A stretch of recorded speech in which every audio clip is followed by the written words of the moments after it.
a realidade é dura e crua. Não havia no Brasil o espaço para o negro. E o que fazer então? O que fazer para justificar essa presença desprovida de todo tipo de dignidade num país livre que estava se direcionando para o progresso, que estava idealizando o progresso? Então nós vamos à justificação. Não restava outra coisa senão a justificação. E aí entra o conceito de eugenia, que estudamos na aula passada.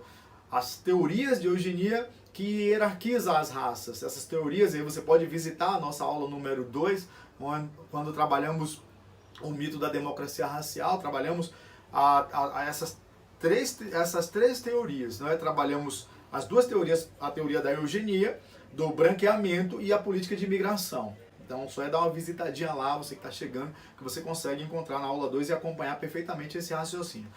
Bom, então nós temos ali a justificação, a eugenia e a hierarquização das raças. Hierarquiza as raças e coloca que há raças superiores e inferiores e que o branco, o europeu, o caucasiano eram superiores, portanto, responsáveis por guiar tudo aquilo que era não branco, a saber, os negros, os indígenas e dentre outros. Aí você pode pegar um caldo muito grande na Europa, por exemplo, a gente vai ter ali os judeus, os ciganos, enfim, nós vamos ter muitos povos que vão acabar sendo colocados à margem desse padrão de perfeição e de uma raça que se justificasse na capacidade, na beleza, enfim.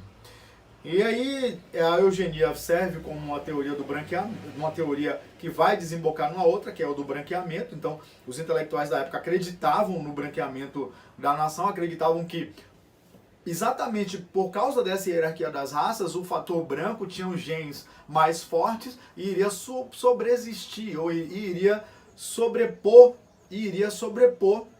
os genes negros e mestiços, que eram genes degenerados. Era como acreditavam os intelectuais de que a nação brasileira seria uma nação, o povo brasileiro, em 100 anos, ou seja, 3 gerações, aproximadamente 3 ou 4 gerações, um período de 100 anos, já que uma geração ela dura cerca de 25 anos. Nesse período, o Brasil seria muito diferente daquele Brasil do início do século XX, final do século XIX. Então, como fazer para fomentar essa miscigenação agora, num sentido positivo, para fomentar esse branqueamento que, segundo os eugenistas, seria algo natural, seria o caminho. E que seria também o caminho para o progresso.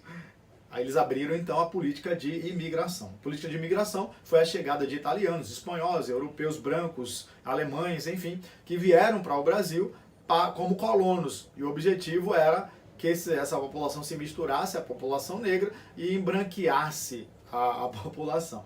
Esse, a gente tem uma imagem do século XIX, início do século XIX, de imigrantes europeus aqui no Brasil, e olha essa população embranquecida, eles tinham a missão de procriar, de miscigenar, e essa era a esperança, não que eles tinham essa missão, mas esperava-se que, num processo natural de miscigenação, a população brasileira assumisse em 2011 uma configuração completamente diferente daquela ali do início do século XX, uma população mais embranquecida. Veja que a ideologia ela vem como pano de fundo para políticas públicas de negligência aos negros. Então os negros ficaram relegados sem nada, sem moradia, sem saúde, sem acesso aos bens, à riqueza da terra, nada, e sendo obrigados a procurar abrigos nas favelas, etc. E enquanto a mão de obra brasileira foi absorvida em grande parte pelos imigrantes europeus que vieram para cá. É complicado, né, da gente pensar e analisar essas questões, mas isso é o racismo estrutural. Entender o racismo estrutural passa por compreender essas bases.